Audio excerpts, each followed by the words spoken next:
Everyone, welcome to my channel. ఎలా ఉన్నారండి? అందరూ బాగున్నారా? ముందుగా నా ఛానల్ని సబ్స్క్రైబ్ చేసిన వాళ్ళు అందరికీ కూడా హ్యాపీ ఫ్రెండ్షిప్ డే అండి. అంటే మిగతా వాళ్ళకి లేదా అని కాదు, అందరికీ కూడా హ్యాపీ ఫ్రెండ్షిప్ డే. ఈరోజు ఈ వ్లాగ్లో అయితే నేను అమావాస్యకి ఏం చేస్తాననేది మీతో షేర్ చేస్తానండి. యాక్చువల్గా అమావాస్య రోజు అంటే చాలామంది లక్ష్మీదేవి పూజ తీయడం, ఇంటికి దిష్టి తీయడం ఇవన్నీ చేస్తారు కదా. అంటే ఒక్కొక్కరు ఒక్కొక్క రకంగా చేస్తారు. సో నేనేం చేస్తాననేది మీకు చెప్తానండి వీడియోలో. ముందు రోజు అయితే నీట్గా ఇలా చేసేసుకున్నాను. ఎందుకంటే మండే నాది థర్డ్ అదే 3వ సోమవారం అండి. 16 సోమవారాలు వ్రతం చేస్తున్నాను కదా. సో అందుకని నేను సాటర్డే నైటే మొత్తం గుమ్మం అంతా క్లీన్ చేసి వేసాను, ముగ్గులన్నీ పెట్టేసుకున్నాను. ఎందుకంటే సండే అమావాస్య కదా, మళ్ళీ పసుపు ఇవన్నీ క్లీన్ చేయడం కరెక్ట్ కాదని సాటర్డే నైట్ అంటే 10 అయింది. ఆ టైంలోనే ఇలా దూరంకి అయితే ముగ్గులు పెట్టుకున్నాను. నేను శ్రావణ మాసంలోనే పెడుతుంటానండి, మాఘమాసం శ్రావణ మాసంలోనే. ఎందుకంటే వర్షం పెద్ద గాలి వర్షంతో పడితే మొత్తం వాటర్ వచ్చేస్తుంది, పాడైపోతుంది దూరం అని నేను పెట్టాను ముగ్గులు. చాక్ పీస్తో పెట్టేసి ఉంచేస్తాను. సో అక్కడ అలా ముగ్గులు పెట్టేసిన తర్వాత ఇక్కడ రెడ్ స్టోన్ కిందకి రాసేసి నేను ముగ్గు పిండితో ముగ్గు పెడతానండి. ఎందుకంటే మా ఫ్లోర్ అక్కడ కారిడార్లో వైట్ మార్బల్ అండి. సో దానిపైన నేను చాక్ పీస్తో ఎంత తడి చేసి పెట్టినా సరే ముగ్గు అనేది కనిపించదు, అస్సలు కనిపించదండి. సో అందుకని నేను ఈ రెడ్ కలర్ స్టోన్ని కింద అప్లై చేసి దానిపైనే ముగ్గు పెడతాను. చాక్ పీస్తో ముగ్గు పెడితే మాత్రం ఎవ్రీడే క్లీన్ చేసి పెట్టేస్తానండి.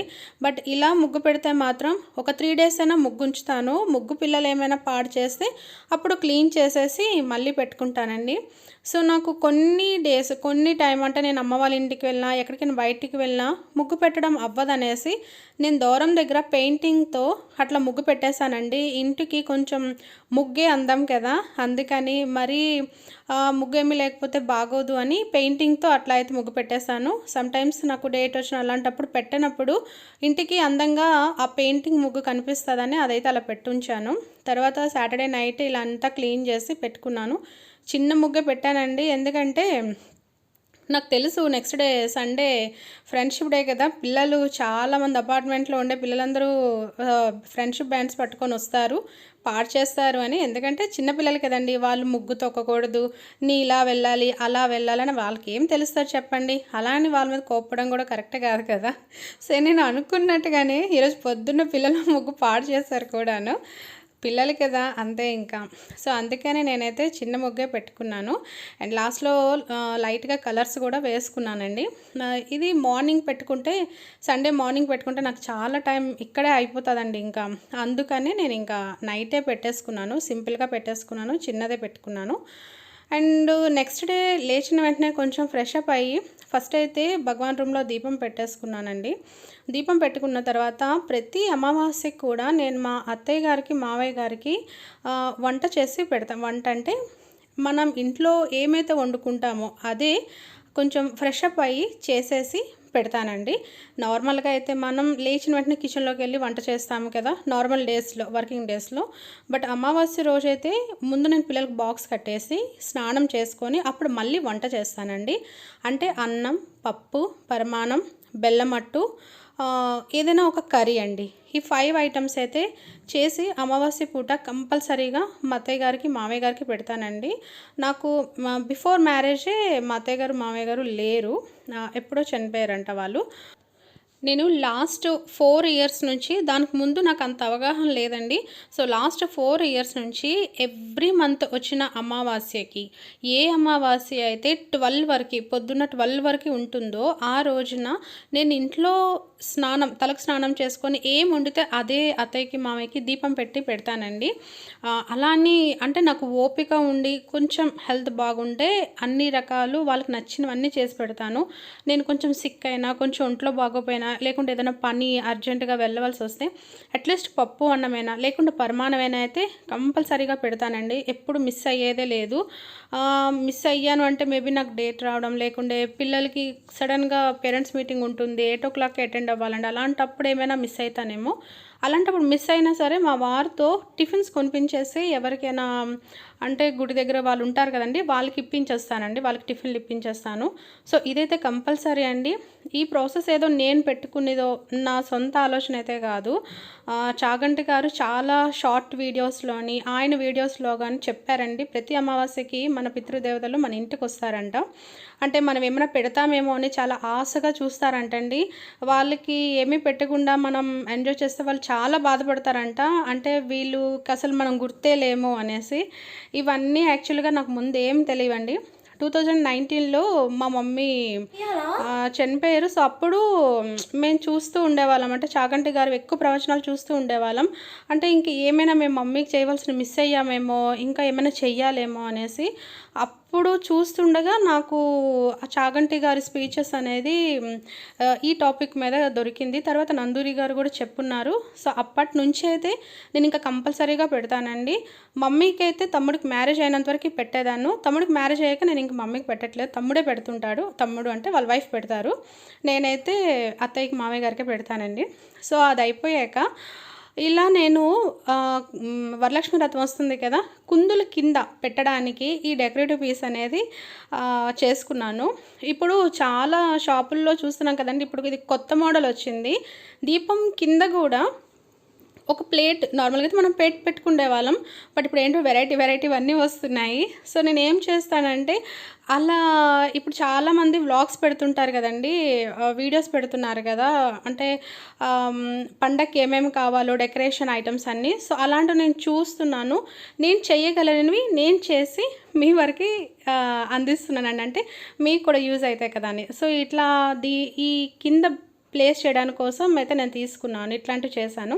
దానికోసం పెద్దగా ఏం ఖర్చు లేదండి. జస్ట్ వెల్వెట్ షీట్ అనేది ఒకటి ఉంటుందండి, అది మనకి ఎవ్రీ స్టేషనరీ షాప్లో దొరుకుతుంది వెల్వెట్ షీట్.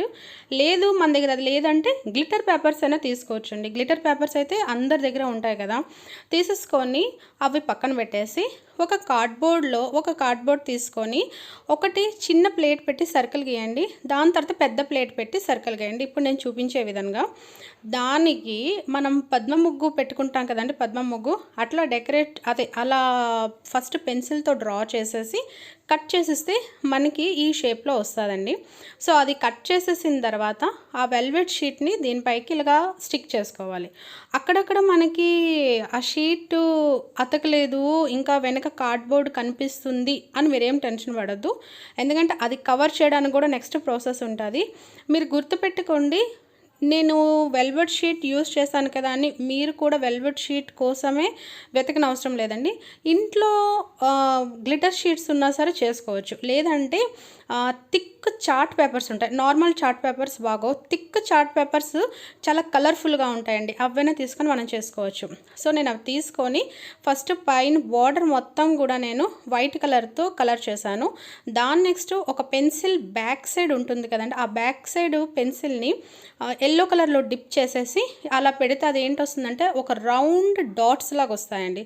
సో అలా ఎల్లో కలర్తో నేను డాట్స్ అన్ని పెట్టేసుకున్నాక ఒక బేబీ పింక్ అంటారు చూసారు, ఆ బేబీ పింక్ గ్లిటర్ పేపర్ తీసేసుకొని ఆ మధ్యలో స్టిక్ చేసుకున్నాను. అండ్ డ్రాప్ షేప్లో గ్రీన్ అండ్ రెడ్ ఇవి తీసుకొని అట్లా పెడదామని డిసైడ్ అయ్యాను అనమాట.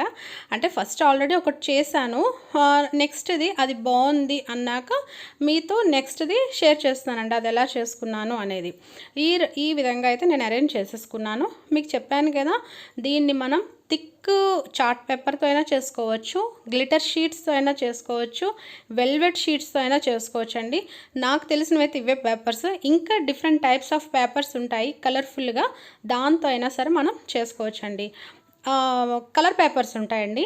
కలర్ పేపర్స్ అనేవి 2 టైప్స్ ఉంటాయి, ఒకటి లైట్ కలర్స్వి ఉంటాయి, ఇంకోటి డార్క్ కలర్స్ కూడా ఉంటాయండి. సో దాంతో అయినా మీరు ఇలా చేసుకోవచ్చు. అండ్ మిరర్స్ నేను అతికించుకున్నాను, తక్కువ మిరర్సే పెట్టానండి. కుందన్స్ ఉన్నాయి కానీ ప్రతిదానికి కుందన్స్ అప్లై చేయడం అవుతుంది. అండ్ ఇవి డార్క్ కలరు, నా దగ్గర ఉండే కుందన్స్ కూడా డార్క్, సో అంత లుక్ అనిపించదు అనేసి నేనైతే మిరర్స్ పెట్టుకున్నాను, diamond shape and round colour shape అయితే పెట్టుకున్నాను. ఇవి ఎంత బాగున్నాయంటే దీపాల కింద చక్కగా పెట్టుకోవచ్చండి. చాలా అందంగా ఉన్నాయి. మీరేమంటారు? మీకు ఎలా అనిపించిందో నాతో ఒకసారి షేర్ చేయండి. ఇవి ఇలా చేసేసిన తర్వాత ఇవి ఒక సైడ్ పెట్టేసుకొని నేను ఒక గోల్డ్ పేపర్ తీసుకున్నాను. ఇది కూడా స్టేషనరీలో అవైలబుల్గా ఉంటుంది, మీకు అందరికీ ఒక ఐడియా ఉంటుంటుంది. అండ్ నేను 2 వినాయకులు తీసుకున్నానండి. ఇవేంటే నాకు ఇన్విటేషన్ కార్డ్స్ పైన వచ్చున్నాయి, అవి ఆల్రెడీ డ్యామేజ్ అయ్యి ఉన్నాయండి ఆ కార్డ్స్. సో నేను వినాయకులను తీసుకున్నాను, చాలా బాగున్నాయి అనేసి. ఇది తీసేసుకొని ఆ gold colour paper pen stick చేసుకొని ఒక 1/2 ఇంచ్ ఎక్స్ట్రా వచ్చేటట్టుగా అదే వినాయకుడు స్వామి షేప్లో అయితే నేను కట్ చేసేసుకున్నానండి. ఓన్లీ వినాయకుడిని స్టిక్ చేసే కన్నా ఎక్స్ట్రా కొంచెం గోల్డ్ కలరు బోర్డర్ అంతా వస్తే చూడడానికి చాలా అందంగా ఉంటుంది అనేసి అయితే అలా తీసుకున్నాను. ఇలాంటివి మనకి అన్ని ఫెస్టివల్స్లో బాగా యూజ్ అవుతుందండి. ఇదే టైప్లో కట్ చేసుకొని అండ్ బ్యాక్ సైడ్ ఒక 2-3 కార్డ్బోర్డ్ పేపర్స్ అట్లా ఉంటాయి కదా, అవి స్టిక్ చేసుకున్నానండి. ఎందుకంటే ఆ వినాయకుడు అనేది మనకి స్టేబుల్గా ఉండాలి కదా, ఎందుకంటే పేపర్ కనుక కొంచెం బెండ్ అవుతూ ఉంటుంది అనేసి. ఒక స్టెప్ ఏంటంటే మనం ఇలా ఏదైనా ఫెస్టివల్కి డెకరేట్ చేసుకోవచ్చు. అంటే ఆ చక్రం మోడల్ చేశాను కదా, ఆ స్టార్ మోడల్, దాంట్లో ఇట్లా వినాయకుడిని పెట్టేసి చుట్టువైపులా మనం ఫ్లవర్స్తో డెకరేట్ చేసుకోవచ్చు. ఏ ఫెస్టివల్స్కైనా సరే చాలా క్యూట్గా ఉంటుందండి. నేను చేసిన ప్రతి క్రాఫ్ట్ కూడా మీకు కిచెన్లో చేసి చూపిస్తుంటానండి, ఎందుకంటే నేను మ్యాక్సిమం టైం అంతా కిచెన్లోనే స్పెండ్ చేస్తాను. నేను బయటకు వచ్చి చేస్తే ఆ ఎండ వలన లైటింగ్ నీట్గా రావట్లేదు, అందుకనే నేను కిచెన్లో మీకు చేసి చూపిస్తున్నాను కనుక ఈ లైటింగ్స్ వల్ల ఇక్కడ కూడా మీకు నీట్గా లైటింగ్ అనేది రావట్లేదండి. రియల్గా చూస్తే మాత్రం చాలా అందంగా ఉంది. ఇలా దీపం కుందులు కూడా పెట్టుకోవచ్చు అండి. కింద ప్లేట్ ఎందుకు పెట్టానంటే మేబీ సడన్గా ఏమైనా ఆయిల్ లీక్ అయింది అనుకోండి, మనం ఇంత కష్టపడి చేసిన క్రాఫ్ట్ అంతా పాడైపోతుంది. సో అందుకని నేను ఆ ప్లేట్ పెట్టాను. అండ్ వినాయకుడిని అలా స్టిక్ చేశానండి. అది ఎలా స్టిక్ చేశానంటే 2x టేప్ ఉంటుంది కదా మన దగ్గర, సో ఆ 2x టేప్ని పైన ఒక చిన్నది కింద ఒక చిన్నది కట్ చేసేసి వినాయకుడికి అతికించేసి ఆ బ్యాక్ సైడ్ టేప్ తీసేసి ఆ కుందులకి అతికించడమేనండి. 2x టేప్ అంటే మీకు ఆల్రెడీ ఐడియా వచ్చేసే ఉంటుంది, అది మీకు చూపించాను కదా అట్లా. ఆ 2x టేప్తో అది వెంటనే స్టిక్ అయిపోతుంది. అది నెక్స్ట్ బ్రాస్ ఐటము అండ్ వినాయకుడిది చాలా లైట్ వెయిట్ పేపర్ కనుక అది స్టిక్ అయిపోతుందండి, ఇంకా పడదు. సో ఈ విధంగా అయితే నేను తయారు చేసుకున్నాను ఈసారి వరలక్ష్మి వ్రతానికి. చాలా అందంగా ఉందండి. మనం బయట కొనుక్కున్నా సరే ఇట్లానే ఉంటాయండి, అవేమీ పెద్ద హైఫైలోన ఇంకా నీట్గా డెకరేట్ చేసేసి ఏమీ ఉండవు, ఇట్లానే వాళ్ళు చేస్తారు. కాకపోతే మనం కార్డ్బోర్డ్ని యూస్ చేస్తున్నాం, వాళ్ళు చాలా పత్లాగా ఉండే వుడ్ని యూస్ చేస్తారండి, అంతే, దానికి మించి ఇంకేమీ లేదు. నేను ఇంకా చాలా చేశాను వరలక్ష్మి వ్రతానికి. అవన్నీ కూడా వన్ వీడియో చేసి మీతో షేర్ చేసుకుంటాను. ఈ వీడియో అయితే మీకు నచ్చే ఉంటుంది. నచ్చితే మాత్రం ప్లీజ్ లైక్ చేయండి, షేర్ చేయండి అండ్ సబ్స్క్రైబ్ చేసుకోండి. Thank you very much for watching this.